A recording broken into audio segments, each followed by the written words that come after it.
Il faut aimer l'argent. Si tu n'aimes pas l'argent, tu vas pas avoir l'argent. Il faut aimer D'accord. l'argent. Il faut aimer, mais il faut pas avoir l'amour démesuré de l'argent. Ce n'est pas en détruisant les autres que tu peux te construire. Merci, c'est ça. Donc, quand tu détruis les autres, Ouais. ça, Mais le chiffre d'affaires c'est les chiffres. atteint les 40 millions. Il y a des gens qui, dans leur tête, ils pensent que les entrepreneurs sont des voleurs. Il y a des gens qui pensent que, c'est dans leur mentalité, ils pensent qu'on ne peut pas s'enrichir honnêtement.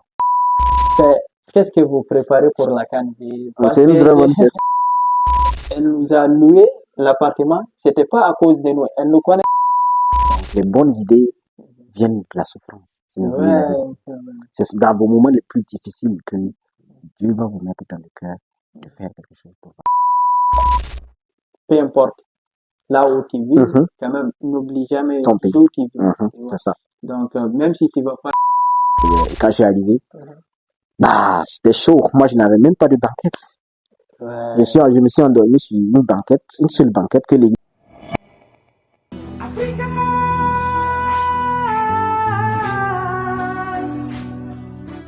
Bonjour, bonsoir tout le monde. Aujourd'hui, on se retrouve aussi à nouveau pour un nouvel épisode avec un invité incroyable qui a des parcours très très exceptionnels. Donc, Monsieur Isakar, je vous laisse de vous présenter pour nos téléspectateurs. Ok. Bonjour tout le monde. C'est un grand plaisir d'être sur cette plateforme de Monsieur Mohamed Ali. Donc, qui est un jeune dynamique qui s'est lancé dans l'audiovisuel. Franchement, c'est excellent. C'est un honneur pour moi. Merci beaucoup. Vraiment, voilà. On suit votre race. Donc, vous qui ont commencé ici à Kenitra, on sait tout le monde. Donc, on fait que de vous suivre. Merci en tout cas. Pour moi, c'est une grande considération à ma petite personne. Donc, moi, c'est Monsieur Isaka Akindrevero. Je suis burkinabé. Donc, je suis ingénieur d'application en industrie 4.0. Voilà, ingénieur industriel. Et je suis entrepreneur dans le domaine de l'immobilier. Je suis généralement dans la location longue durée, courte durée, achat-vente et gestion locative. Voilà. D'accord. Merci beaucoup pour la présentation. Et les téléspectateurs, donc n'hésitez pas de vous abonner massivement et pour nous encourager nous aussi. Donc pour avoir plus d'invités et partager aussi la vidéo pour les gens qui sont intéressés de notre podcast. L'avenir du continent, c'est toujours nous. Donc on va continuer. Monsieur Isakar, lui aussi, il a une chaîne YouTube. Après, on va mettre la fiche. Donc, vous pouvez aller le suivre. Donc, ok, Monsieur Isakar, comment vous vous présentez, Isakar? Bon, comment je me présente? Je veux dire, je me présente comme quelqu'un qui veut être comme source de bénédiction pour plusieurs. Quelqu'un j'ai toujours eu envie d'impacter positivement à la jeunesse de ma génération. Voilà, d'être toujours cette personne qui donne l'exemple, qui donne le bon exemple, qui donne la voie à suivre. Voilà, donc, parce que j'ai moi-même été victime de la désorientation.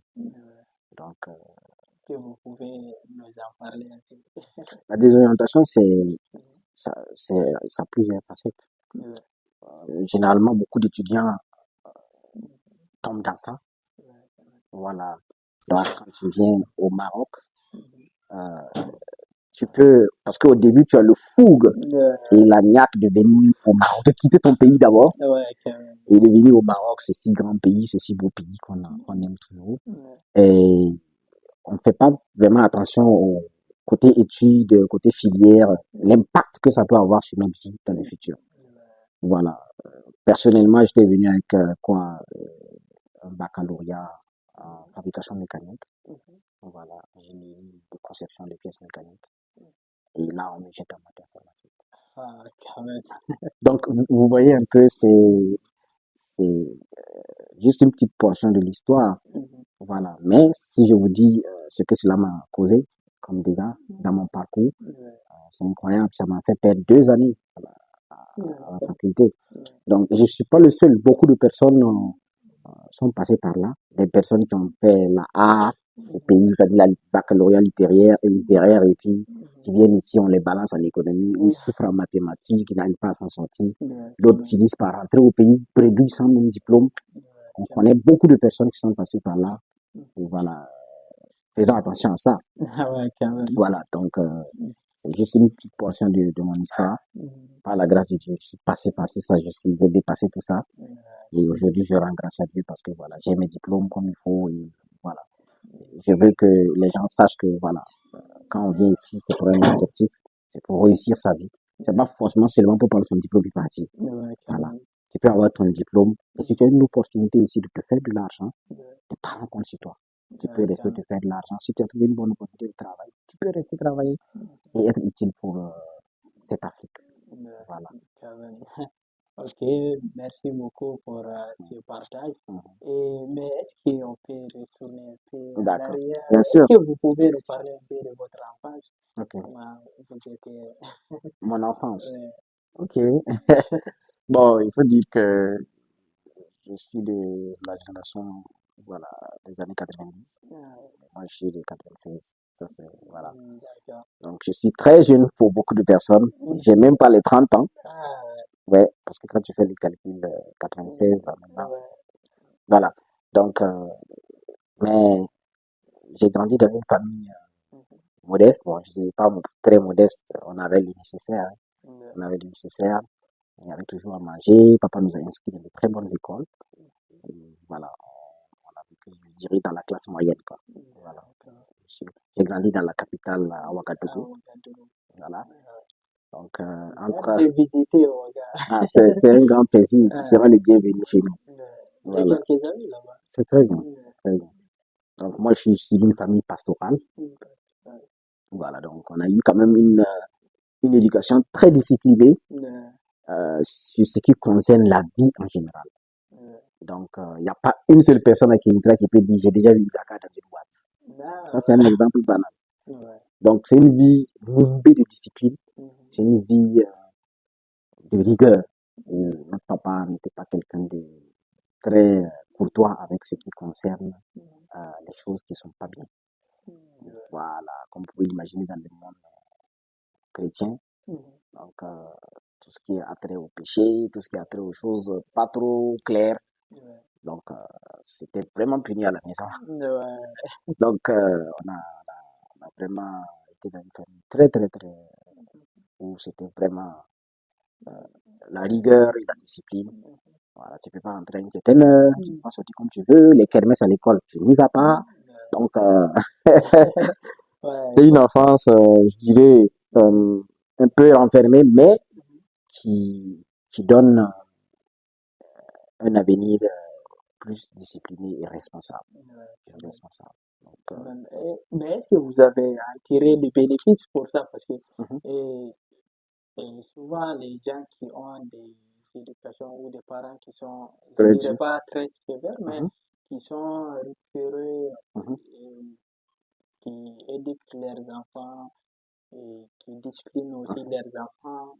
Donc, souvent, les gens les voient mal, mais est-ce que vous, comme vous avez passé par là, est-ce que vous avez vu des résultats incroyables ou des résultats par rapport aux d'autres enfants ou d'autres parents qui ne faisaient pas pareil comme vos parents? Oui, bien sûr, parce que déjà, il y a son bon côté, il y a son mauvais côté.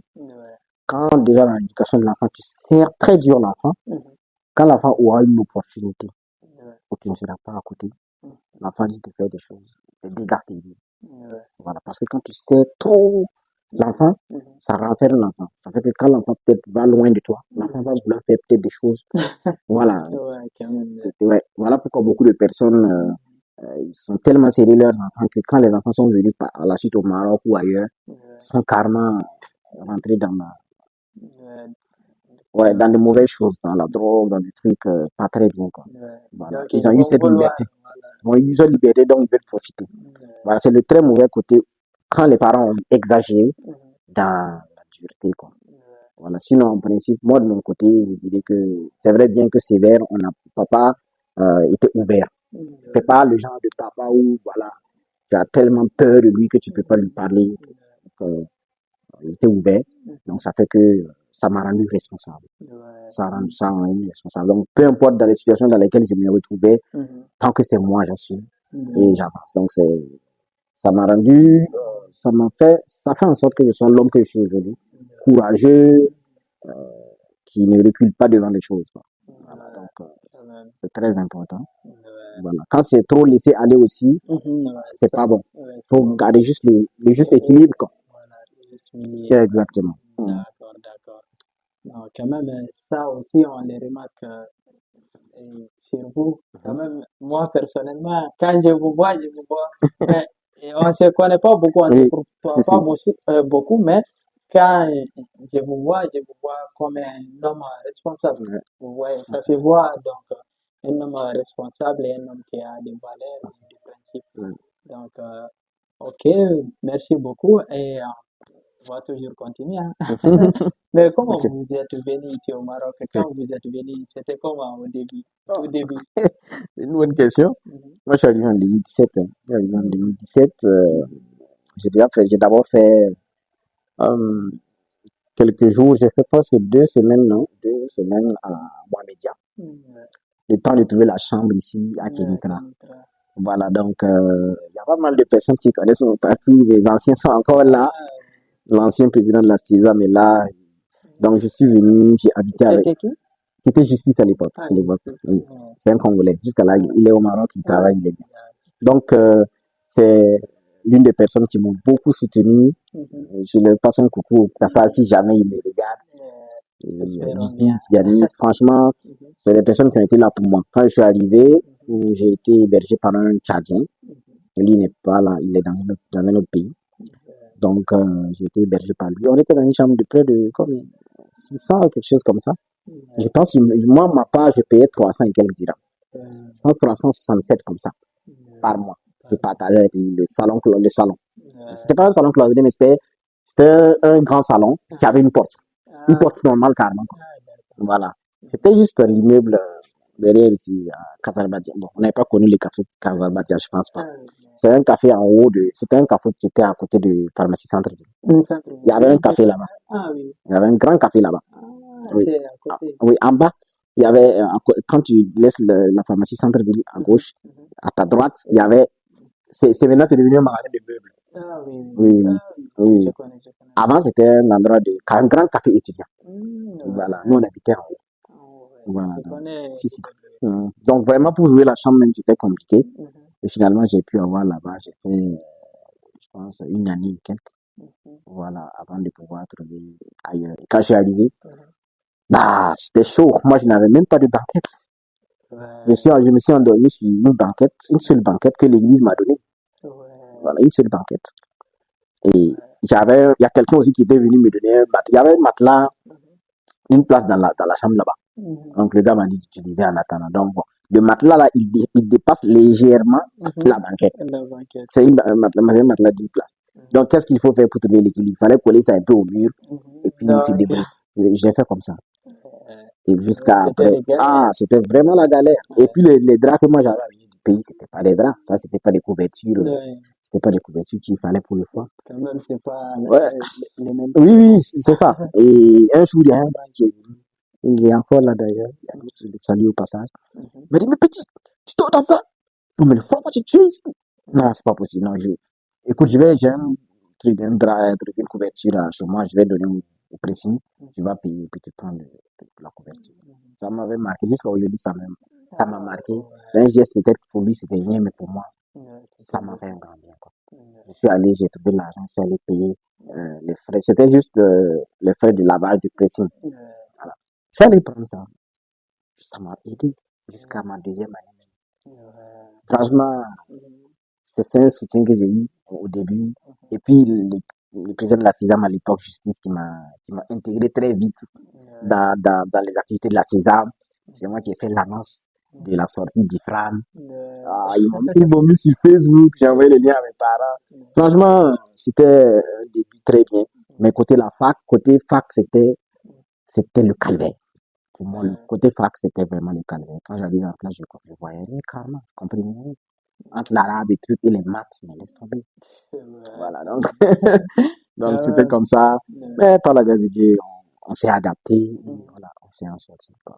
Après, j'ai trouvé qu'il fallait que je change de filière pour aller dans mon domaine, pour pouvoir m'en sortir. C'est quand j'ai changé quand même de filière que, voilà, j'ai pu décocher de très bonnes moyennes, avoir un diplôme et tout. Sinon, ça n'a pas été évident au début, quoi.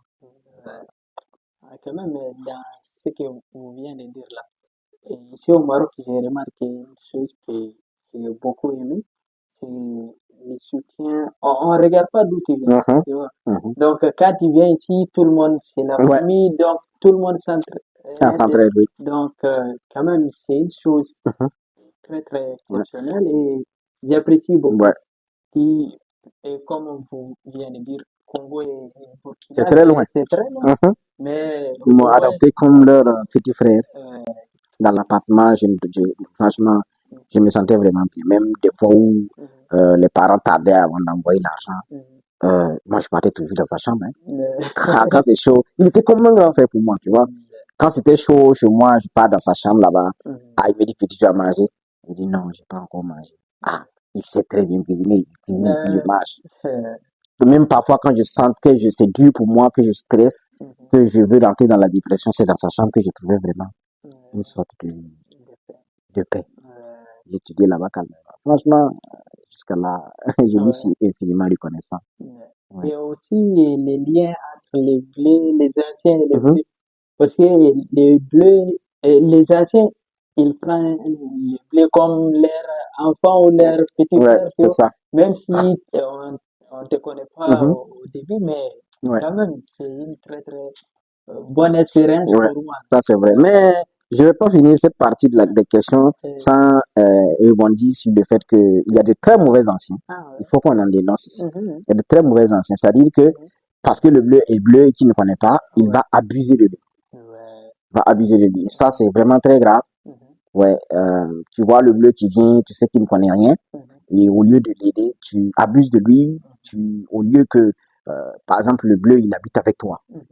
On t'a dit peut-être de prendre en charge pendant le temps qu'il trouve ailleurs, dans ta chambre. Et tu le prends. Bon, vu que c'est chaud chez toi, tu dis au bleu de dire à ses parents d'envoyer l'argent. Tu détournes son argent pour manger. Et voilà, même quand tu as l'argent, tu n'enlèves pas, tu laisses le bleu dépenser son argent. Puisque c'est de l'argent qu'il ne comprend pas vraiment. Il ne comprend pas le dirham, le CFA et les francs guinéens, c'est pas pareil, ça n'a rien à voir. Donc, comme il ne maîtrise pas la monnaie, tu le flattes et voilà, il achète KFC pour toi, des trucs comme ça, des trucs chers. Et à la fin, il se retrouve sans rien. Il est obligé de manger du pain ou des œufs. C'est beaucoup de choses que beaucoup d'anciens font ici. Ils sont très... Non, c'est pas bon. Voilà. Donc, il faut que certaines personnes arrêtent ça. Et c'est pas cool. Voilà. Quand un bleu vient, la première des choses, quand tu peux l'aider, il faut l'aider tout en cœur. Quand tu ne peux pas, il faut être franc. Ah, c'est chaud sur moi, je ne peux pas. Sans vouloir abuser de la personne, quoi. Voilà. Lui donner des bonnes informations, des bons renseignements, comme il faut, et pour l'orienter, quoi. C'est une sorte de la dette. Parce que toi, quand tu penses aux anciens, quand même, ils ne t'ont pas traité comme ça, tu vois.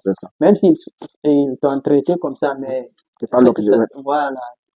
Si on parle de du bon côté, il faut qu'on dénonce aussi ces mauvaises choses. Ouais. Mais comment ça vous venait l'idée d'entreprendre, surtout dans l'immobilier? C'est une très bonne question. Il faut dire que dans les années 2018-2019, moi j'avais changé de chambre puisque l'ancien avec qui je vivais était parti ailleurs. Je devais trouver la chambre. Et pour trouver la chambre à Kenitra, c'était compliqué. Donc les vacances, je partais me réfugier chez notre aîné qui est à moi média. Donc je reste chez lui en attendant de trouver la chambre. Donc il y avait une de nos anciennes ici, burkinabé, qui cherchait la chambre pour moi. Et tout. Donc elle a trouvé la chambre pour moi à la ville haute. Un salon cloisonné. Je suis allé, la chambre était très poussiéreuse. J'ai lavé, tout, je me suis installé. En même temps, un ami béninois, il est encore là. Tu m'as dit, écoute, voilà, lui, il vient depuis Milan, donc il veut vivre avec moi si on peut partager. Et puis on a partagé la chambre là-bas. C'était toujours avec une place de banquette, avec des matelas, comme ça. Et puis, la vie au Maroc. Et c'est dans cette chambre que l'idée allait venir. Donc, les bonnes idées viennent de la souffrance. Si vous voulez la vérité. C'est dans vos moments les plus difficiles que Dieu va vous mettre dans le cœur de faire quelque chose pour votre vie. Ouais. C'est dans cette chambre que j'ai vécu ça. Et c'était tellement chaud. À un moment, le papa, il avait fait, je pense, près de 2 semaines comme ça, sans envoyer de l'argent. C'était difficile. Imagine après la fin, le mois fini, puis le gars fait 2 semaines encore. Il va pas te dire ce qui se passe au pays et tout, mais voilà. Tu dois te battre. Voilà. Donc, et là, j'ai commencé à réfléchir à ma vie, comment je vais faire et tout. J'ai pensé aux inscriptions. J'ai pensé à une école qui était à Rabat, qui cherchait des gens et tout. J'allais les voir, je disais, écoutez, moi, je peux trouver quelqu'un pour vous. C'est une idée de business, hein. S'il y a des gens qui veulent le faire, faites-le. Ça marche. Mais dans l'honnêteté, j'insiste sur ça, dans l'honnêteté, la transparence. Donc, je suis allé voir l'école, je leur ai dit, moi, j'ai des amis qui sont au pays, qui veulent venir. Donc, si vous pouvez m'aider, moi, je peux, si vous voulez des gens, je peux trouver des amis, les convaincre, moi, s'inscrire chez vous. Et voilà, vous me donnez une commission. Ils m'ont dit qu'ils peuvent me donner une commission. C'était des écoles qui coûtaient, je pense, près de 3 millions l'année. Non, 3 millions de CFA l'année. C'était vraiment cher, quoi. Mais en fait, c'est des écoles où tu étudies près de quoi, 3 à 6 mois comme ça, au Maroc, et puis l'autre partie en France, pour faire les recherches. Donc, il m'avait dit, bon, il pouvait me donner 5 000 dirhams comme commission si jamais j'amenais une personne. Pour moi, à l'époque, 5 000, c'est beaucoup d'argent. C'est beaucoup d'argent pour moi. Et là, j'ai eu ici, par hasard, comme ça, un ami du pays m'écrit, il me dit, oui, il veut venir ici. Voilà. Je lui ai présenté l'école, j'ai dit, c'est vraiment une très bonne école. S'il peut venir, puisque c'est un diplôme français qui délivre. Et elle a dit, bon, si tu peux venir, bon, vas-y, moi, je te fais tes procédures. Et puis voilà. Mais lui, je n'ai pas pris une commission avec lui, j'ai pris ma commission avec l'école. Voilà. Donc lui, je l'ai seulement aidé à venir. Donc, quand il a fait son inscription, il a tout payé, tout l'école m'a contacté. J'ai pris mes 5 000. C'est là où ma galère est finie. J'ai eu mes 5 000 et puis voilà, je me suis dit, bon, voilà. Là, je suis devenu le nouveau riche des Je vais changer ma vie. C'est là que je commence maintenant. J'ai payé une bonne banquette. C'était un lit, pas une banquette entièrement. Il y avait un Marocain qui vivait avec nous. Voilà, dans l'appartement. Et lui, il devait partir dans une autre ville, je pense. Il vendait ses choses. J'ai dit, écoute, tu me donnes ton lit. Il m'a vendu son lit. Il m'a vendu son matelas. Il m'a vendu son truc, la commode, mon truc là. Il m'a vendu tout ça. Donc, c'est en achetant ces choses que l'idée m'est venue. Ouais, mais lui, il a fini, il est en train de partir, il est en train de vendre avec moi. Donc, moi aussi, je pense que je peux vendre des choses des anciens au nouveau. Les anciens qui veulent partir, qui utilisent les choses, moi, je vais récupérer et le vendre au nouveau qui arrive. C'est une bonne idée de business. Et je commence, voilà. Et ça aide aussi de nouveau. Bien sûr, bien sûr. Parce que si tu n'as pas quelqu'un, même à trouver des choses à vendre, voilà, c'est compliqué. C'est compliqué. Donc, j'étais l'intermédiaire entre les anciens et les nouveaux qui viennent. Donc, la transition. Et je commence à vendre les choses avec les étudiants un peu, voilà. Vraiment, ça me rappelle en même temps. Et je me dis, bon, je vais donner le nom à mon business. Je dis, bon, je m'appelle Isaka, donc je dis Iso Market. Au début, c'était Iso Market. Ouais. Et Iso Market, ouais.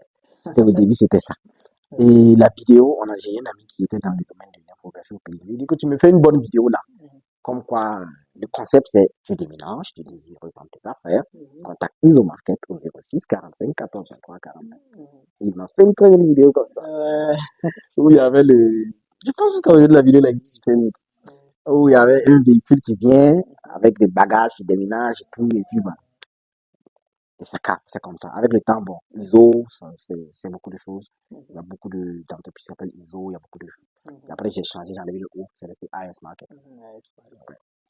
Donc, et voilà, c'est là que j'ai commencé à vendre les choses. Et j'ai commencé à vendre les banquettes, les matelas, les lits, occasions. Après, la Covid est venue, je vendais toujours. Mais après, je me suis dit, bon, j'ai tellement vendu des trucs occasions, je ne veux plus vendre des trucs. Je ne veux pas être un vendeur de vieilles choses. Il faut avoir de l'ambition dans la vie. Je dis, écoute, moi, je ne veux pas être un gars. Tu viens pour étudier, puis tu veux vendre des trucs de vieilles choses. C'est comme un gars qui a la déshabillé. Non, je ne veux pas vendre des trucs vieilles. C'était le début. C'est fini. Après la Covid, avec les maladies et tout, j'ai dit aux gens, moi, je ne vends plus de matelas occasion. C'est-à-dire, oui. Parce qu'après, il y a des punaises, il y a des maladies après. Non, j'arrête. Si tu veux acheter banquette avec moi, si tu veux acheter matelas avec moi, ça serait du neuf carrément. J'ai commencé maintenant à acheter du neuf. Banquette neuve, matelas neuf, tout, les lits, tout. Il y a même certains étudiants qui me contactaient pour travailler avec moi. Quand je suis pas disponible, ils partent monter le lit, ils s'installent, et puis ils prennent leur argent. Ça les aidait à payer leurs factures. Et ça, j'étais toujours dans ma chambre étudiante. Ouais. Et ça marchait. Je me suis fait un peu d'argent dans ça. Et après, bon, dans installer les étudiants, il y avait un ancien qui était dans le domaine de l'inscription carrément. Lui, il faisait venir les étudiants. Burkinabé, Tchad et tout ça. Et lui, il m'a dit, écoute, tu installes les gars, il faut trouver les maisons. J'ai dit, voilà, là maintenant, il faut que je cherche les maisons pour moi. C'est parti du fait que je voulais aider mes frères burkinabés qui arrivaient, qui n'avaient pas de maison. Parce que moi-même, j'ai souffert d'en trouver. Donc, c'est là que j'ai commencé à marcher. Je marche maintenant, mes semaines finissaient carrément dans la ville de Kinshasa, à pied. Je marchais, je cherchais les maisons, je marchais, je cherchais les maisons. C'est dans ça que j'ai rencontré des gens marocains. Et on a commencé à travailler ensemble, louer une première maison, louer une deuxième maison, louer une troisième maison, louer une quatrième maison. Voilà. Non, mais c'est dans ça que j'ai eu le contact. Et j'ai commencé à me lancer dans l'immobilier, à louer les chambres, à louer les appartements. J'en ai loué des centaines. Ouais. Donc, non, quand même, comme vous avez dit là, c'est dans la galère que les bonnes idées les bonnes, surgissent. voilà. Et après aussi, c'est en cherchant que les opportunités te viennent, tu vois. Ce n'est pas en couchant dans ton lit, En pleurant. voilà. Donc, vous êtes mis sur la route. Après, il y a d'autres opportunités qui sont voilà. arrivées. Donc, vous avez saisi aussi les C'est clair. opportunités. Donc, il ne faut jamais dire que tu ne vas pas commencer. Commence avec le peu que tu as et il y a d'autres portes qui s'ouvriront sur le parcours, dans le parcours. Forcément. Moi, je vendais des meubles et tout. Et l'idée de l'immobilier est arrivée. La nécessité et l'envie d'aider mes frères burkinabés qui voulaient des maisons. Et là, c'est parti. C'est devenu un business pour moi.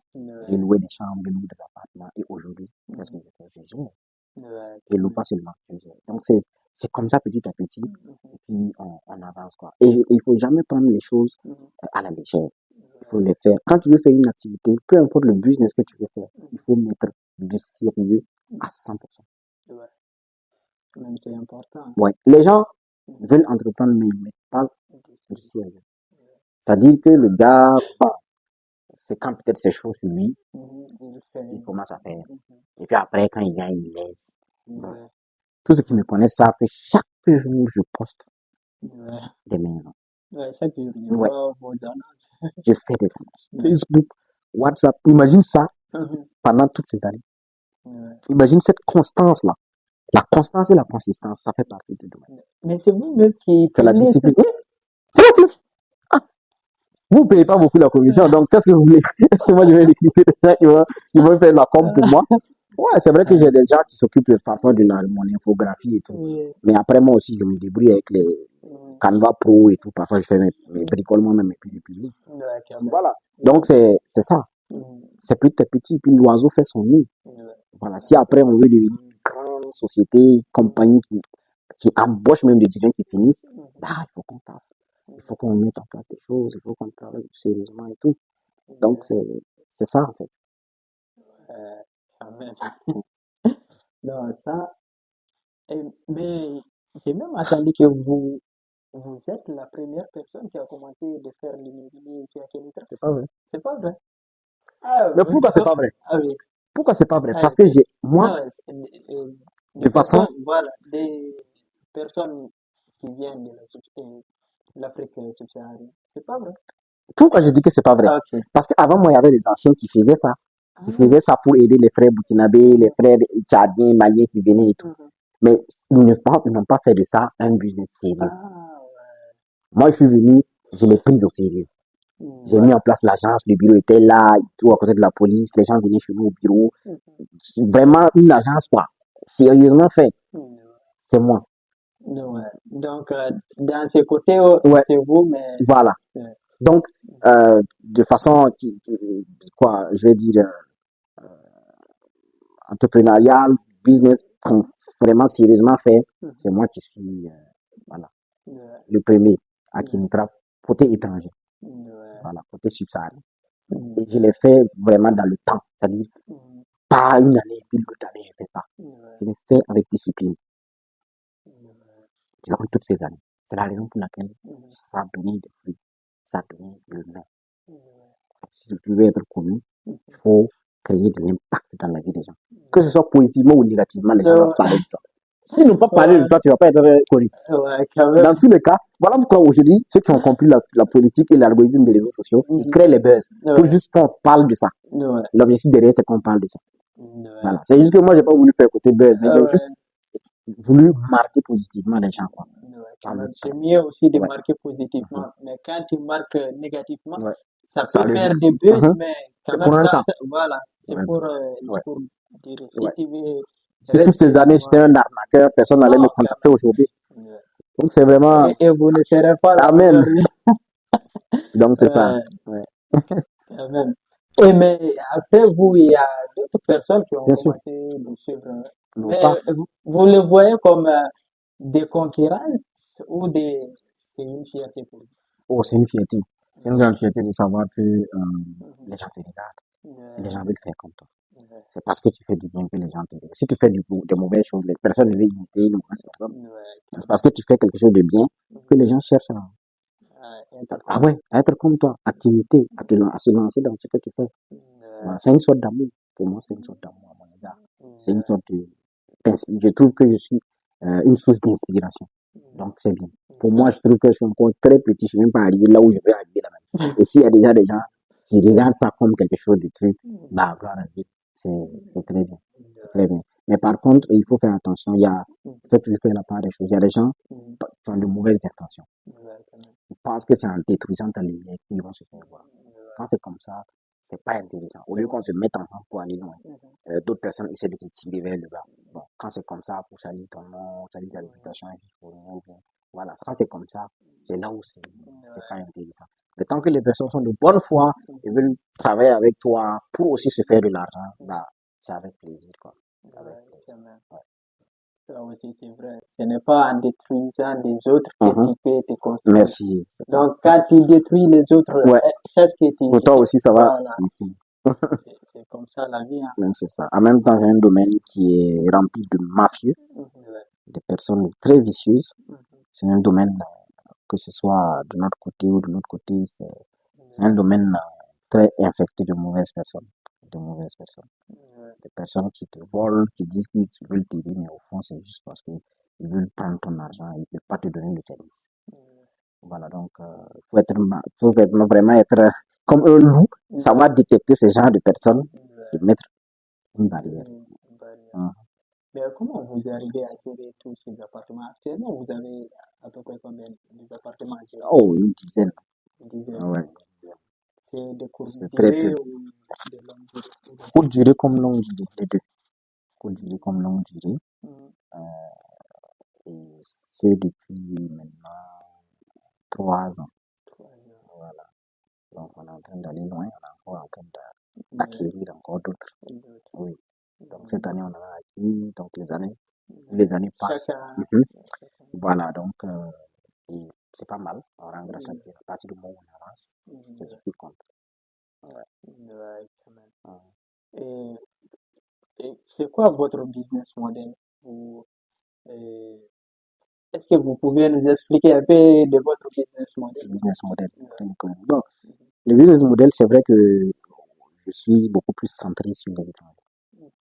Mon marché cible, ma clientèle cible, ce sont les expatriés, les étrangers.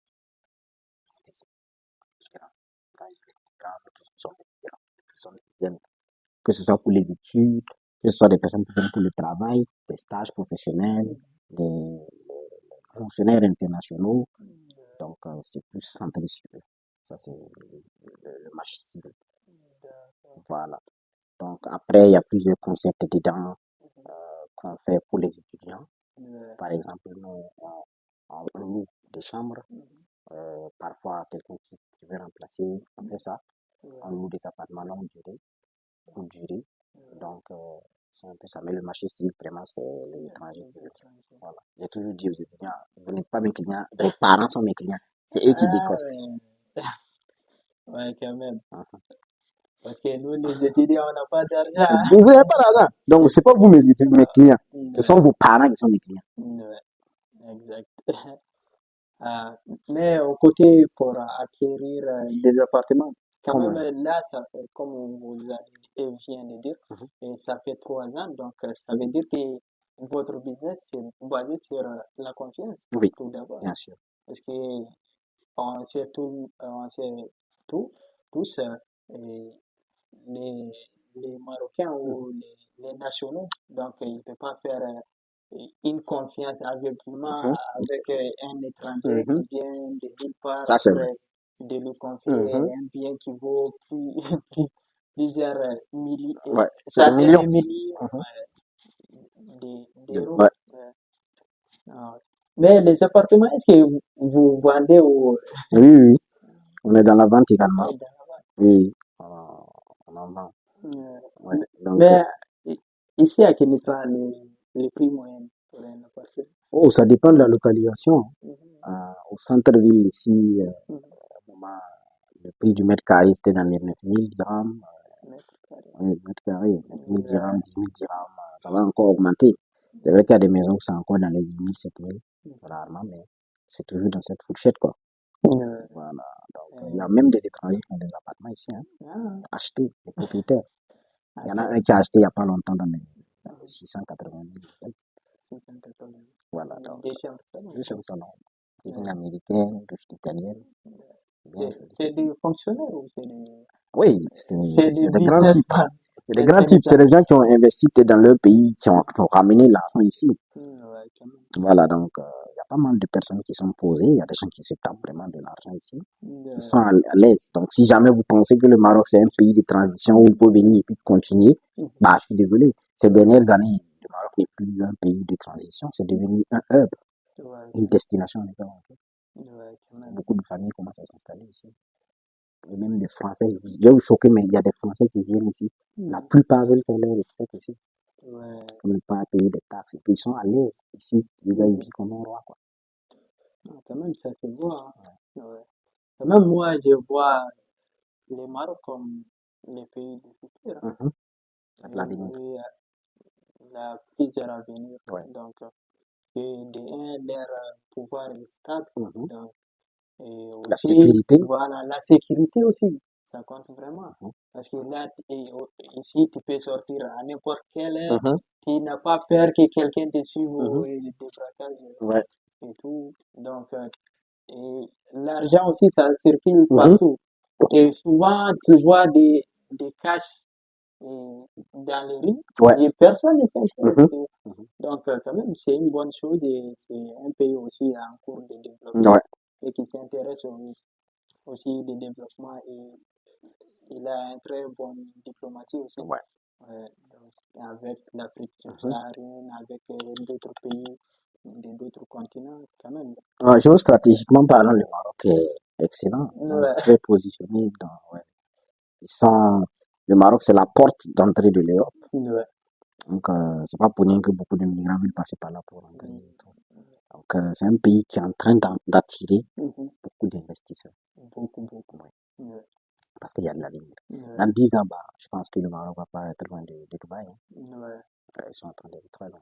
Quand même, là, c'est un peu personnel, mais je vais le dire ici. Et après mes études, parce que normalement, l'année prochaine, ou dans 1 ou 2 ans, je dois finir ma licence.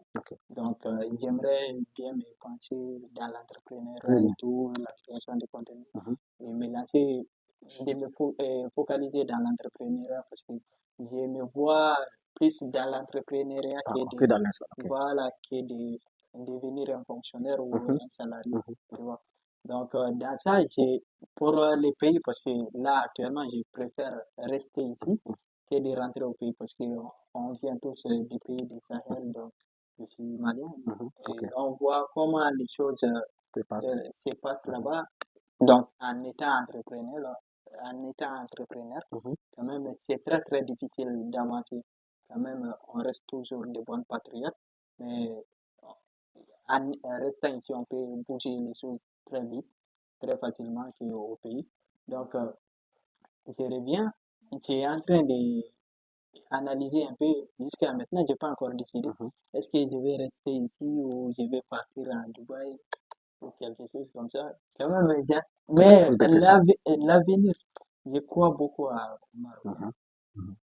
Non, il faut dire que l'avenir du monde entier se joue en Afrique déjà. Ouais. Il faut le dire.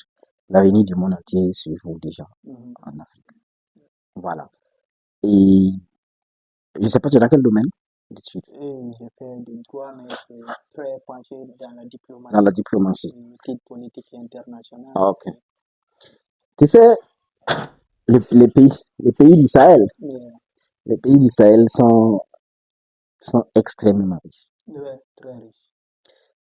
Et donc, il faut qu'on sache que même si on veut Mhm. faire du Maroc euh, une terre de résidence, c'est-à-dire qu'on veut vivre ici avec nos familles, des choses comme ça, si d'ailleurs ils nous permettent, Mhm.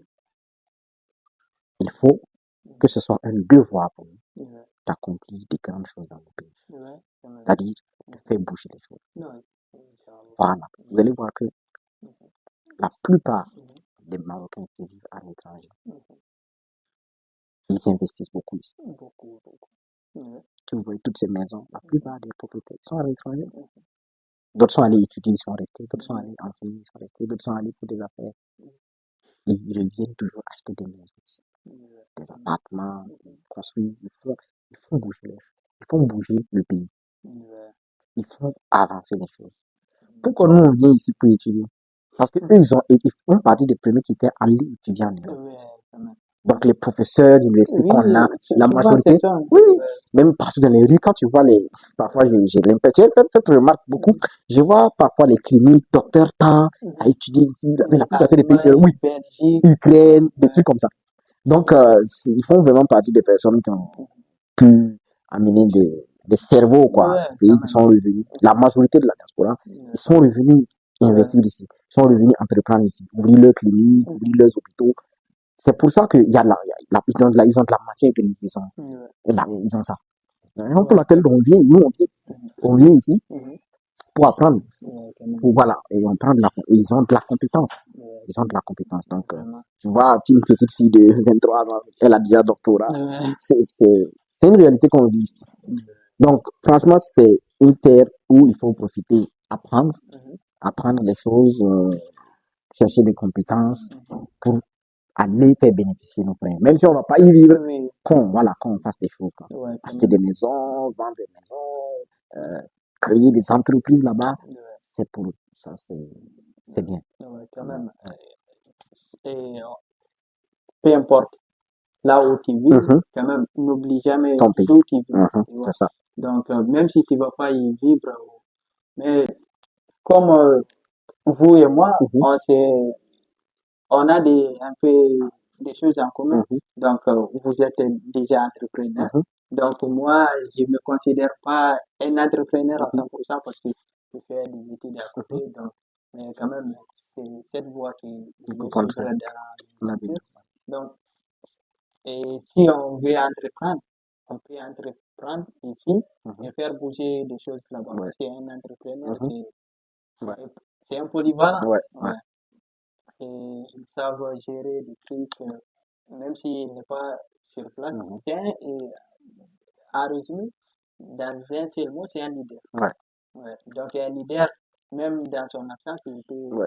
faire des choses. Piloter des Quand choses. même, on prie pour le pays, Que la et paix revienne. voilà, que la paix revienne. Après, on verra. Mhm. Voilà. Ouais. Donc, quand même, même ici, vous vient de dire, ici, les diasporas marocains, ils contribuent plus que les Mhm. étrangers. On parle des Mhm. investissements, mais on peut dire 60% ou 80% des investissements qui viennent à l'étranger, c'est les Marocains qui les envoient. Donc, c'est pas mal de sortir ou de partir dans les pays étrangers ou d'entreprendre ailleurs, mais quand même, il faut se souvenir, Ouais. voilà, d'où tu viens et de ne pas oublier. Ça, c'est vrai. Voilà. Ok. Quand même là, on est sorti un peu, mais quand Mhm. même, ça fait bien, ça fait Ouais. des expériences aussi. Mhm. Ok. Donc, mais comment on retourne un peu, Mhm. comment vous arrivez à faire face la concurrence. Vu que ici, euh, euh, au début, quand vous commencez, il n'y avait pas autant de personnes qui se lançaient dans l'immobilier, mais actuellement, il y a plusieurs personnes. Mais comment vous arrivez à se distinguer? Alors, quand vous dites qu'il y a plusieurs personnes, vous parlez des côtés subsahariens ici. Ah oui. Bon, côté subsaharien, déjà, ce qui fait que moi, j'ai pas trop la mentalité de la concurrence dans ma tête. Voilà, j'ai pas trop la mentalité de la concurrence. Je, je vais dire quoi? Il n'y a pas vraiment de concurrence puisque moi, j'ai pu acquérir de l'expérience dans ça. C'est comme la plupart de tous ceux qui sont en train de le faire, ils sont nouveaux, ils viennent de commencer. Donc, certains m'écrivent pour me dire, ah, ils viennent de se lancer et tout. Moi, je leur dis, c'est avec plaisir. Donc, tu ne peux pas avoir l'expérience de quelqu'un qui a plus de 6 ans pour faire quelque chose en un an. Demain. Tu vas faire beaucoup d'erreurs. Là où tu es en train de faire les erreurs, là. Moi, je suis déjà passé par là. Donc, je suis un peu comme un vieux loup. Donc, je connais les codes. Je connais certains secrets. Comment je peux arracher une affaire, comment je peux valider une affaire, quels sont les leviers que je peux utiliser pour pouvoir concrétiser une affaire. Je vous dis, tu peux aller dans une maison, tu connais le propriétaire, tu veux louer, tu vas pas louer. Moi, je loue. Qu'est-ce qui fait la différence? L'expérience. C'est-à-dire que je connais la psychologie des gens d'ici. C'est la plupart des gens d'ici. Quand vous appelez sur Mobile, vous êtes dans les plateformes et puis on vous dit qu'on ne loue pas aux étrangers. Vous ne posez pas la question comment moi je fais pour louer. Vous appelez, vous dites, ah, on veut une maison, on est des étrangers. C'est parce que vous faites des erreurs, parce que vous ne connaissez pas comment ça marche. Vous ne connaissez pas comment ça marche. Donc, et moi, je ne vais pas vous dire comment ça marche.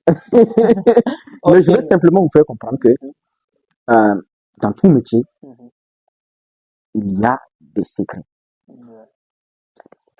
Il y a une façon de faire. Il y a une façon de se comporter.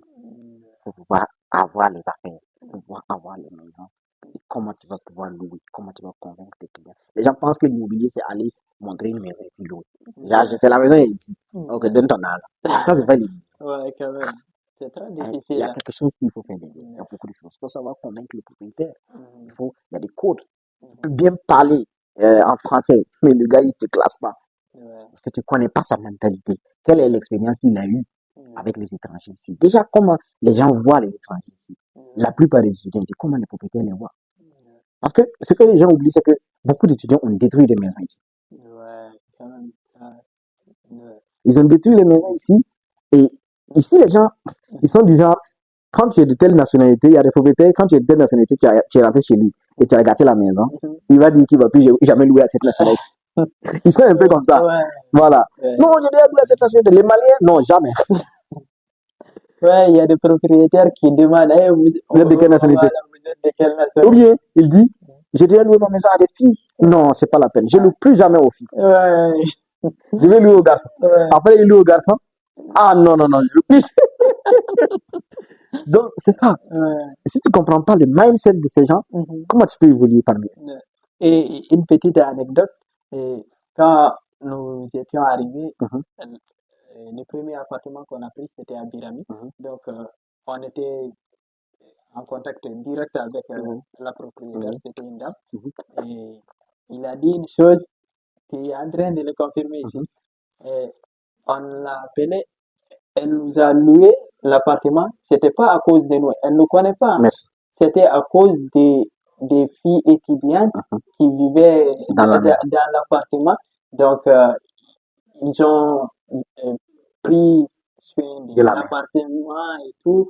Donc, quand on l'a appelé, allô, madame, on a vu votre annonce. Voilà, annonce, on veut le prendre. Ah, vous venez de quel pays? On a dit du Mali. Ah, ok. Vous connaissez des Nigériens? Donc, c'était des Nigériens. Donc, oui, j'ai lu, ma maison a des filles nigériennes. Vraiment, Et elles sont vous bien. êtes aussi des étudiants. Et on a dit, ah, ok, il n'y a pas de Tu as problème. vu? Oui, prenez soin de la maison. Quand même, avant vous, j'avais lu aux filles nigériennes. Donc, ils ont bien pris Pris soin soin de la de maison. la maison. Tout était propre, Tu as vu? carré. Tu vois. Donc, c'est ça qui Merci. est en train de Et construire. je vais te choquer en te disant que il y a même des gens qui veulent pas louer aux Marocains, aux étudiants marocains. Ouais. Ils veulent pas louer aux étudiants marocains. Ouais, Pourquoi? Parce qu'ils ont eu une mauvaise expérience. Pour eux, faut pas automatiquement dire non, c'est du racisme. Non, c'est pas ça. ouais. Donc, faut pas, parce que le gars, il loue sa maison avec des étudiants marocains qui viennent, qui ont fumé, qui ont fait et puis la maison s'est gâtée. Ouais. Après, il va dire non, je vais plus jouer. Il va dire que non, il va louer aux familles. Ouais. Qu'il veut louer aux familles. Donc, c'est comme, il a été marqué par ce qui s'est passé dans sa maison. Quand il met beaucoup d'argent dans une maison, et puis après, les gens viennent détruire. Ils rendent la maison comme un poulailler, ça décourage. Ouais, ça Imagine si ces Nigériennes s'étaient mal comportés avec Ouais, elle. quand même. C'était fini pour vous. Fini. Tu vois? Donc, il faut que chacun de nous sache, sachant que nous sommes des ambassadeurs de nos pays. De l'Afrique subsaharienne. De l'Afrique subsaharienne. Quand tu es un noir étranger ici, que tu as loué une maison, de grâce, fais ton mieux. Si vous voulez que dans les 5 prochaines années, vos enfants, parce que vous allez être des grands types, soyez sûrs, vous allez être des grands types dans vos pays et vous aurez des enfants que vous allez envoyer ici pour l'étude. Si vous voulez que quand vos petits frères ou vos enfants, vos cousins, les gens de votre famille viendront les 5 prochaines années et trouvent facilement des maisons, il faut que vous sachiez que cela dépendra de nous qui sommes actuellement ici. Nos comportements. Si tu prends la maison et tu l'entretiens correctement, la maison est bien, et que à ton départ, tu remets les clés, là, tout est intact, c'est ok. Quand tu vas quitter, quelqu'un derrière toi, de même peau, pas forcément de ta nationalité, quand il va appeler, il va dire non, il va pas hésiter à louer du tout. Il va pas hésiter. À moins qu'il soit dans une situation financière difficile où il a forcément besoin de locataires, parce qu'il y a ce genre de cas-là aussi. Et puis, il te loue. Sinon, il va dire non, j'ai pas besoin de louer, je vais fermer ma maison. Il y a beaucoup de gens comme ça, ils disent non, je vais fermer ma maison que de louer. Je préfère fermer ma maison. J'ai déjà entendu cette phrase. Je préfère fermer ma maison que de louer aux étrangers. C'est fou. Ça arrive. C'est fou comme phrase. Donc, c'est un peu ça la mauvaise expérience. Donc, chacun de nous, sachant que nous sommes des ambassadeurs de nos pays ici, de toute l'Afrique, et que nous devons bien nous comporter si nous voulons faciliter les choses aux gens qui viendront après. Quand même, j'aimerais terminer. Et quand on sortait de la maison, donc on a bien fait le ménage. Parce que on s'est souvenu de ce Elle a dit. Voilà. Donc, on a fait des bons ménages, on a tout géré. Donc, même les poubelles, on a tout vidé, on a tout laissé. Comme tout était propre, tu vois. Donc, quand la dame aussi est venue, parce qu'elle vivait à Casa, je ne sais pas maintenant où, mais elle vivait à Casa. Donc, elle est venue quand on était sortis, elle a regardé l'appartement, tout était cool. Donc, elle était très contente. Tu vois. Ok, donc, Moi, en tout cas, c'est pour clôturer ce qu'on se dit par rapport à ça, c'est en plus de vraiment prendre soin des maisons, qu'on sache bien se comporter aussi avec les gens d'ici, parce qu'ils nous ont accueillis. Voilà. Vous allez remarquer, beaucoup de personnes sont ici, mais ils ne savent pas vraiment profiter des gens qui sont ici. Tu vas voir quelqu'un qui étudie au Maroc 5 ans, mais le gars, il quitte ici sans avoir un bon ami marocain. Ça, c'est grave. Très grave. On fait pas attention, mais on vient ici pour vivre entre nous. Sans profiter des ressources de ce pays. Pourtant, il y a beaucoup d'opportunités. Si tu les côtoies, tu vas apprendre beaucoup de choses. Tu vas connaître beaucoup de choses, la culture. Tu vas connaître. Ils vont t'ouvrir des portes même. Ils vont t'ouvrir des portes. Tu vas voir quelqu'un, il a une licence. Mais il profite mieux que toi qui as un master, tu es en train de te battre pour chercher travail. Pourquoi? Parce que le gars, il est venu ici familier avec les Marocains, il a eu peut-être un bon ami marocain qui peut-être a un oncle ou un papa qui est directeur d'une grande société qui facilite les choses. Donc, le mindset, il ne faut pas être renfermé. Il faut qu'on s'ouvre. Il ne faut pas être dans le pays de quelqu'un. Est-ce que vous avez cru que ces gens-là, quand ils partent dans nos pays, là, ce sont des personnalités. Quand eux, ils arrivent dans nos pays, ils sont bien accueillis. Et il y a des gens même qui cherchent leurs amitiés, qui courent pour chercher. Avant, à l'époque, on appelait ça par la correspondance. Oh non, j'ai un correspondant ici. J'ai un correspondant dans le truc. Nos parents, quand ils voyaient un peau blanche, c'était une opportunité pour eux.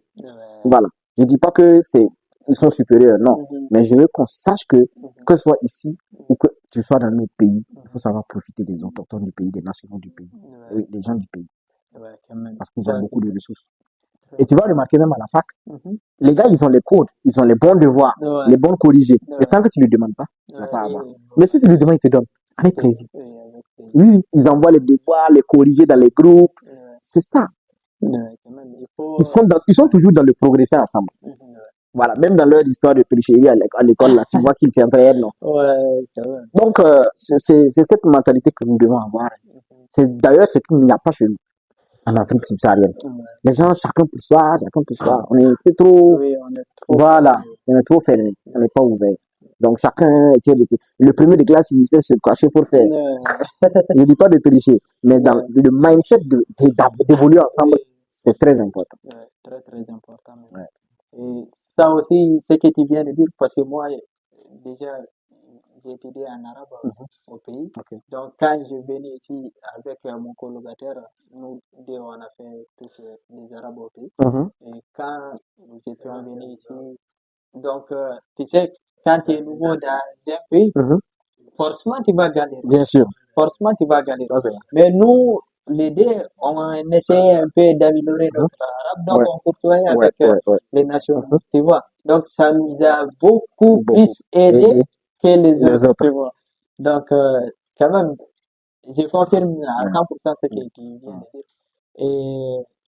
Mais est-ce que on retourne un peu dans les sujets? Quand même, ce podcast, c'est vraiment enrichissant. Voilà. Mais est-ce que tu vois des erreurs courantes que les nouveaux immobiliers font souvent, très souvent? Bon, je vois qu'ils reproduisent les mêmes erreurs que j'ai fait au début. Voilà, les mêmes erreurs. Et c'est quoi les erreurs? C'est déjà la mauvaise intention. La mauvaise intention, c'est-à-dire il veut gagner l'argent à tout prix en ne donnant pas de bonnes informations aux clients. Et l'objectif, c'est de gagner l'argent rapidement. Il ne veut pas donner de bonnes informations aux clients. Il n'est pas transparent et honnête. Donc, l'honnêteté, c'est la chose la plus importante. J'ai toujours dit, peut-être que Nitra va m'en vouloir parce que je suis un peu cher. Ils vont dire non, il va carrer cher, mais ils vont jamais me dire que je suis malhonnête. Parce que il faut que les gens apprennent à être honnêtes, à être sincères et loyal. Quand c'est vert, c'est vert. Quand c'est blanc, c'est blanc. Il ne faut pas, non, faut pas tricher. Voilà, merci. Donc, tant que les gens sont honnêtes dans tout ce qu'ils font et qu'ils sont ouverts aux gens d'ici, ils pourront évoluer tranquillement, quoi. Voilà. Même moi, je trouve que j'ai pas encore fait quelque chose, je trouve que j'ai encore non. Si je vois ce que j'ai fait par rapport à ce que j'ai envie de faire, c'est comme 1%. C'est rien. Même pas 1%. Il y a pourquoi faire. Donc, mais j'espère que Dieu donnera l'opportunité parce qu'on ne sait pas demain. Il faut qu'on puisse, moi, ma vision, vraiment, c'était vraiment arriver à créer quelque chose, une structure sérieuse qui est riche, qui est bien capable d'embaucher des étudiants qui ont fini leurs études. Ça, c'est ma vision. Moi, je voulais vraiment que j'arrive à mettre une structure en place qui fait que on est tellement bien qu'on peut recruter nos frères qui finissent les études. J'allais même te poser cette question maintenant. Comment tu te vois ou tu vois ton entreprise dans 5 à 10 ans?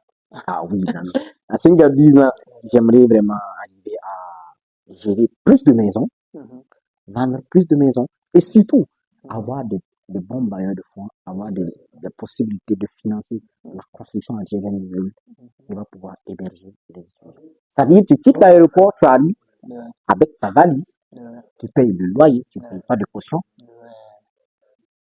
tu payes le loyer, les frais d'agence, pas de caution d'électricité, tu rentres.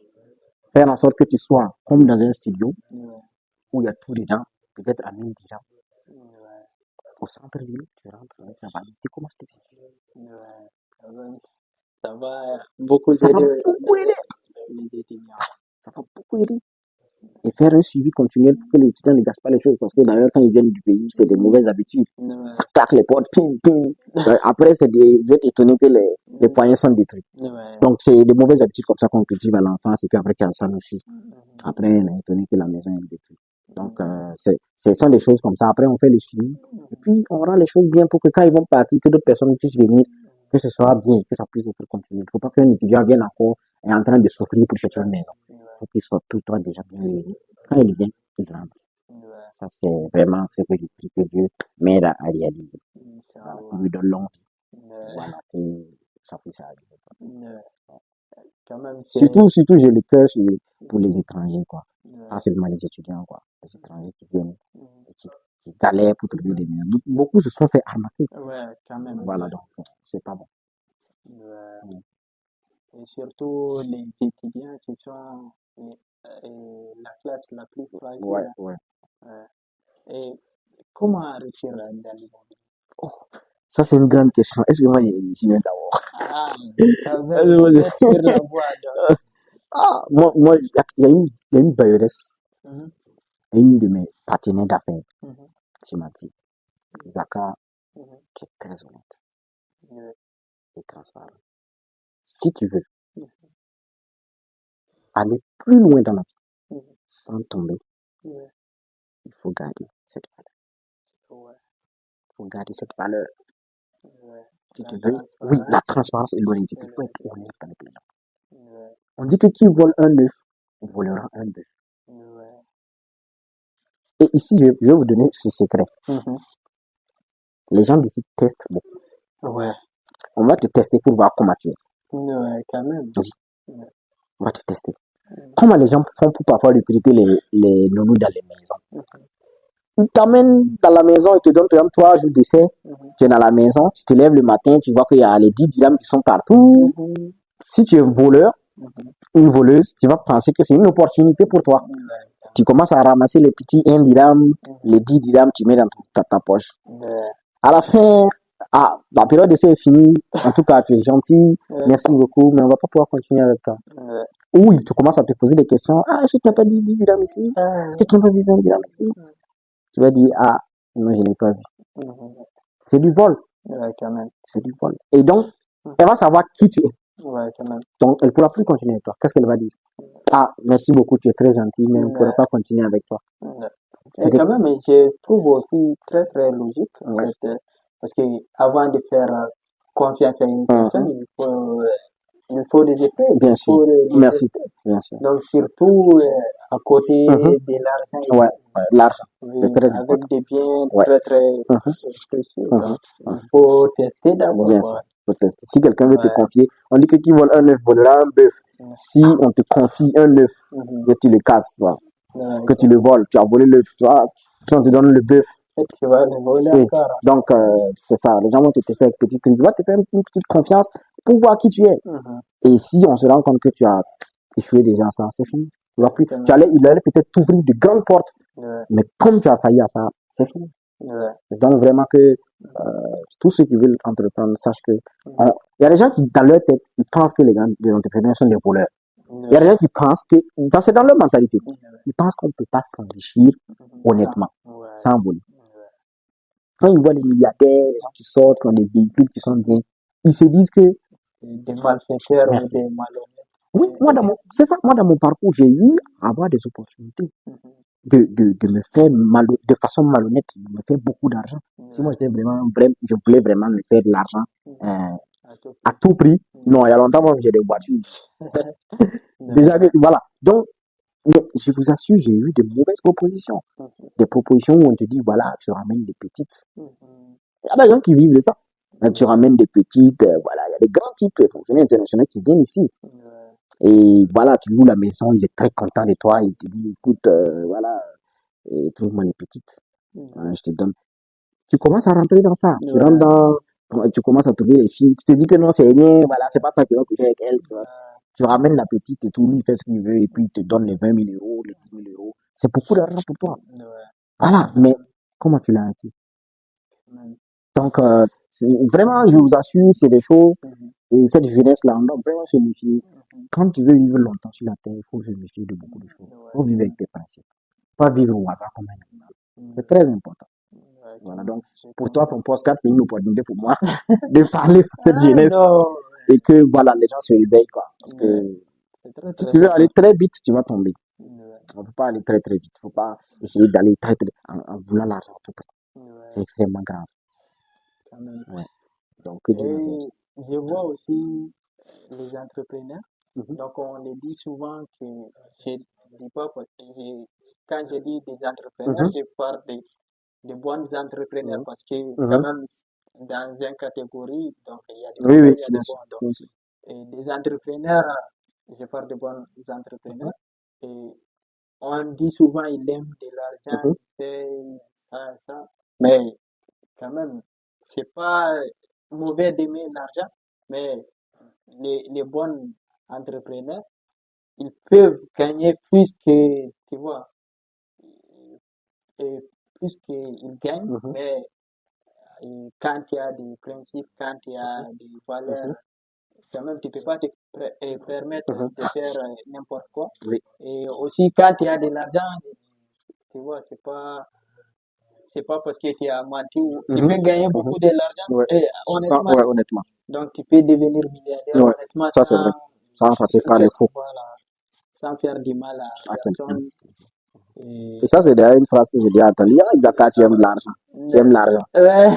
Il faut aimer l'argent. Si tu n'aimes pas l'argent, tu vas pas avoir l'argent. Il faut aimer l'argent. Il faut aimer. Mais il faut pas avoir l'amour démesuré de l'argent. Même dans le mariage, quand tu aimes ta femme au point d'être très possessif, tu vas détruire le mariage. L'excès nuit. Voilà, donc il faut toujours doser et être équilibré. Voilà. Donc, dans le cadre entrepreneurial, on ne peut pas parler de tout ça sans parler de l'argent aussi. Donc, je vais vous poser une petite question. Donc, quelles étaient les sommes maximum que vous avez pu gagner dans un seul mois? Dans un seul mois. Je prends l'exemple de ce dernier temps. Bon, je me suis... Ça, je vous dis... je vous dis, je vais pas commencer à parler que moi j'ai l'argent. Mais le chiffre d'affaires a atteint les 40 000 dirhams. Voilà. Le chiffre d'affaires a atteint les 40 000. Il faut aimer l'argent. Si tu n'aimes pas l'argent, tu vas pas avoir l'argent. Il faut aimer l'argent. Il faut pas avoir l'amour démesuré de l'argent. Même dans le mariage, quand tu aimes ta femme au point d'être très possessif, tu vas détruire le mariage. L'excès nuit. Voilà, donc il faut toujours doser et être équilibré. Voilà. Donc, dans le cadre entrepreneurial, on ne peut pas parler de tout ça sans parler de l'argent aussi. Donc, je vais vous poser une petite question. Donc, quelles étaient les sommes maximum que vous avez pu gagner dans un seul mois? Dans un seul mois. Je prends l'exemple de ce dernier temps. Bon, je me suis... Ça, je vous dis... je vous dis, je vais pas commencer à parler que moi j'ai l'argent. Mais le chiffre d'affaires a atteint les 40 000 dirhams. Voilà. Le chiffre d'affaires a atteint les 40 000. Voilà. Donc, mais c'était pas possible mes premières années. C'était pas possible. C'était pas possible. C'est arrivé parce que vous avez construit des petits et je trouve que même ces sommes, c'est rien. Je vous assure, il y a des gens qui n'ont même pas levé un doigt, ils sont dans les centres d'appel, ils se tapent plus que ça. Ils se tapent plus que ça. Ils sont dans les salariés, mais ils gagnent plus que ça. Voilà. Moi, je vous donne cette somme de façon humble, vraiment de façon humble, parce que j'en ai loué plus de 10 appartements. Donc, c'est beaucoup. C'est beaucoup. Mais comment je les ai eu? C'est avec le temps. Voilà, c'est avec le temps que je les ai construits. La confiance. Voilà. Donc, il ne faut pas penser que tu vas commencer en même temps que tu vas te faire. Donc, c'est petit à petit. Puis, il faut savoir aussi aller chercher l'information. Il faut aller chercher. Il ne faut pas attendre que les choses viennent à vous pour aller chercher. Quoi. Voilà. Donc, c'est ça. Mais j'en ai eu plus que ça, si vous voulez la vérité. En termes de... Oui, j'ai eu... Je me rappelle... quand on ouvrait l'agence, non mais c'était toutes les dépenses et tout pour l'agence et tout, c'était dans les 50 000 dirhams. Ouais, dans les 50 000 pour ouvrir. Votre agence se trouve où? On était à la police ici, on a déménagé. Moi, j'ai ramené mes choses à la maison. Ah, Ouais, parce que pour moi, ça ne sert à rien de payer le bureau si jamais je peux travailler en ligne. Oui, Et puis, voilà, rencontrer mes clients dans les cafés. Pour moi, c'est, ouais, quand même. voilà. Moi, mon bureau, il est à la maison maintenant. Mon bureau, vous allez le voir sur ma page YouTube. Quand on était à la police. Mais là, je l'ai ramené à Biran, là où j'habite. D'accord. Donc, comme on a parlé de YouTube, donc, vous avez une chaîne YouTube. Oui. Comment s'appelle votre chaîne? Entrepreneur 4.0. Entrepreneur 4.0. Oui. Donc, je vais mettre l'affiche. Oui. Je vais peut-être envoyer le lien. Comme ça, tu peux mettre la Oui, description, quelque chose comme ça. D'accord. Donc, on va le mettre dans la description. Et allez-y, monsieur. Qu'est-ce que vous préparez pour la CAN? C'est une très bonne question. Bon, moi, je dis aux gens que moi, je prépare pas vraiment la CAN. Moi, je prépare la Coupe du Monde. Voilà.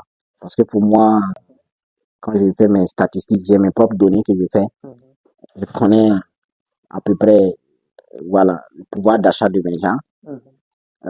Les gens qui viennent de l'Afrique, un certain type de personnes, il y a certaines catégories de personnes qui sont capables de débourser un certain montant pour louer. C'est vrai que le coût du journalier va augmenter, c'est là où on va se faire du fric, mais c'est juste pour un petit temps donné, quoi. Voilà. Donc, voilà. Mais après, l'avantage, c'est que quand tu as beaucoup de biens immobiliers que tu mets en location par jour, ça fait un max de pognon, quoi, dans un laps de temps. Donc, c'est une opportunité, la CAN, parce que Kenitran, bien vrai qu'il ne soit pas une ville où il y aura les rassemblements de foot et tout, mais ça reste une ville stratégique pour rallier rapidement là-bas et loger moins cher. Parce que, quoi qu'on dise, ici, ça sera encore légèrement moins cher par rapport à là-bas, Casa ou Tanger. Donc, et aussi, tu vois, moi, j'aime beaucoup le Maroc, mais moi, je trouve Kenitra la ville la plus stratégique. Tu vois, parce que c'est au milieu, c'est quelques minutes tu as Casa, oui. Donc, Casa, c'est dans une heure 30. Donc, Marrakech, 4 heures. Donc, Tanger, à côté de toi, et 3 heures. Et Fès, à côté de toi, 1 heure, 1 heure 30. Et non, 2 heures 30 et 3 heures. Avec le TGV, tu rallies Tanger en 50 minutes. Donc, Kenitra, c'est vraiment au milieu, comme tu l'as dit, tu as bien vu. Avec Kenitra, tu peux rallier presque toutes les villes facilement. Et quand même, dans le Google. C'est moins cher. Ouais, c'est moins cher. La ville est très moins chère. Et calme. Et très calme. Et quand tu vois dans le Google Trends même, Kenitra a de l'avenir avec la gare qui a rendu encore plus de valeur à la ville. Il y a des grandes entreprises qui commencent à s'installer ici. Donc, voilà. Il y a des grands projets tels que des marinas. Il y aura une marina qui va être construite à Kenitra ici, comme à là-bas, où il y aura des bateaux et tout. Donc, il y en aura. Il y a beaucoup de projets qui arrivent à Kenitra. Et ça va encore. Je pense aussi que c'est le moment d'investir dans l'immobilier. C'est le moment. Okay. Donc, prions pour nous les pauvres. Non, pas nous les pauvres. Je n'ai jamais dit ça. On puisse avoir notre petit appartement. Voilà, vous allez en avoir. On entend de ces Ok, donc pourquoi l'Afrique doit entreprendre? Ou la jeunesse africaine doit entreprendre, selon vous? Oui, la jeunesse africaine doit entreprendre de façon très, très urgente. Je vous assure que tu sois étudiant, stagiaire, je ne sais pas dans quel domaine tu fais. C'est très urgent que tu commences à entreprendre. Entreprendre, ça dit faire des business, faire des activités. Il faut que tu aies des activités qui te rapportent de l'argent. Et si tu ne l'as pas encore, c'est très urgent. Il faut que tu le fasses aujourd'hui même. Il faut que tu le... Parce qu'il ne faut pas te dire... Moi, j'ai toujours dit aux étudiants, étudiant, ce n'est pas synonyme de pauvreté. C'est vrai, quand même. Bill Gates, c'est encore un étudiant. Il bosse toujours. Il travaille toujours. Il étudie toujours. Elon Musk, c'est un étudiant, il est éternel. Donc, quand vous dites l'étudiant, c'est on est des étudiants. Il me contacte, il me dit on est des étudiants. Ce n'est pas synonyme de pauvreté. Tu peux être étudiant, tu gares une Rolls Royce pour étudier. Donc, voilà, il n'y a pas de corrélation entre l'étudiant et la pauvreté. Il faut qu'on change de mentalité déjà.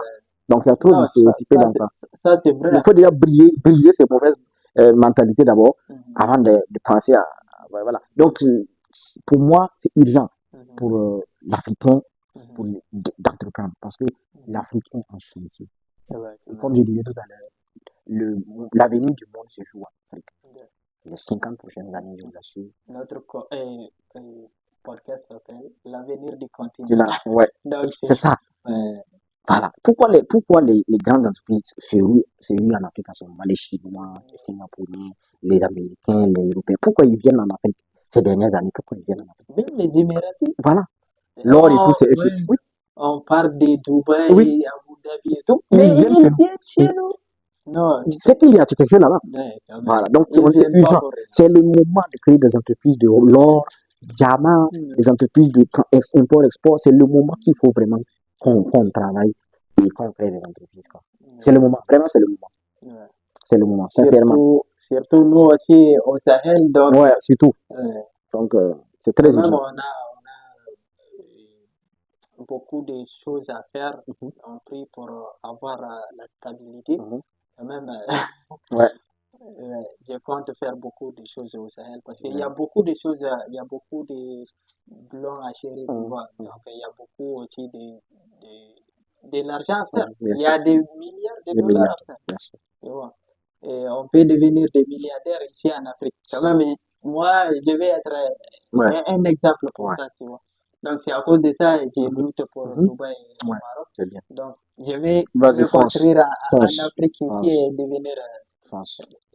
Parce que je pense, oui, il y a des milliardaires qui sont devenus milliardaires en Afrique. Bien sûr. Comme Bien d'un sûr. côté. Bien sûr. Non, donc je ne serai pas les premières personnes, mais la première personne, mais Tu en ouais, feras partie. ouais. Tu en feras partie. Même il y a un milliardaire, je pense c'est Zimbabwe ou oui, Zimbabwe. Lui aussi, il a beaucoup d'argent, mais lui, il a fait son argent en Afrique de l'Est. Il a gagné ses milliards là-bas. Mais il a des entreprises aussi en UK et en Angleterre. Ok. Ouais. Ah, quand même, ça a pris beaucoup de temps Ah non, pour c'est un plaisir. Ok, donc, comment vous voyez l'avenir de notre continent? Ah, Ouais. notre continent. Puisqu'on Bon, a pris beaucoup de temps, ah, vous êtes investi le aussi encore. continent, ouais, le continent de l'avenir, vraiment de l'avenir, et un avenir d'ailleurs radieux, parce qu'il y a un réveil qui a commencé. Ouais. Voilà, les gens commencent à réaliser que nous sommes très riches. Et si réellement, le réveil qui a mis au Sahel, si jamais ce même réveil patriotique est arrivé aux autres pays de l'Afrique, je vous assure que si réellement l'Africain réalisait sa valeur, on n'allait jamais accepter se faire piétiner par n'importe quelle autre personne d'autre continent. Jamais. Nous ne connaissons pas encore les valeurs. C'est pour ça que quand on te traite mal, tu ne réagis pas parce que tu penses que tu es faible. Je vous assure, si on réalisait qu'on était une force redoutable, on n'allait pas se laisser piétiner. Ouais. Mais cette génération Z l'a compris. Cette nouvelle génération l'a compris. Donc on commence à s'affirmer. Ouais, on commence à s'affirmer. À l'étranger, on a vraiment des cerveaux. Donc l'avenir, le Sahel et toute l'Afrique entière a de l'avenir. Ouais. Les cerveaux qui sont partis hors du continent parce qu'il n'y a pas d'argent au continent reviendront. Ouais, quand même. Et les gens aussi ne quittent pas les pays parce qu'ils n'aiment pas les pays, tu vois. Non, ils quittent parce que c'est les raisons financières et tout. Voilà, chacun voit ses intérêts. Quand même, si la stabilité vient et la sécurité, ça va être bien. Non, il y aura des. Bien sûr. Ouais. Ok, donc là, je pense on va culturer quand même. J'ai pas encore fini de vous poser toutes les questions. On est ensemble peut-être une prochaine fois. Et une Comme c'est un prochaine fois. podcast. Ouais, comme c'est Donc, un est-ce que podcast. vous avez un message à adresser à nos téléspectateurs? Ouais. À tous ceux qui nous suivent, sachant que, comme quelqu'un le disait, l'influenceur que j'aime beaucoup, que la vie n'a pas de formule exacte. Tu peux aujourd'hui partir de rien, devenir quelqu'un. Il nous faut juste du courage. Voilà. L'un des milliardaires au Burkina Faso, il s'est fait son argent. Il faisait partie de l'une des premières personnes à s'acheter un avion, un hélicoptère. Comment il s'appelle? Umaru Kanazoe. Umaru Kanazoe. Il n'a jamais mis pied à l'école. Le gars, son français même, c'était compliqué. Ouais. Jusqu'à aujourd'hui.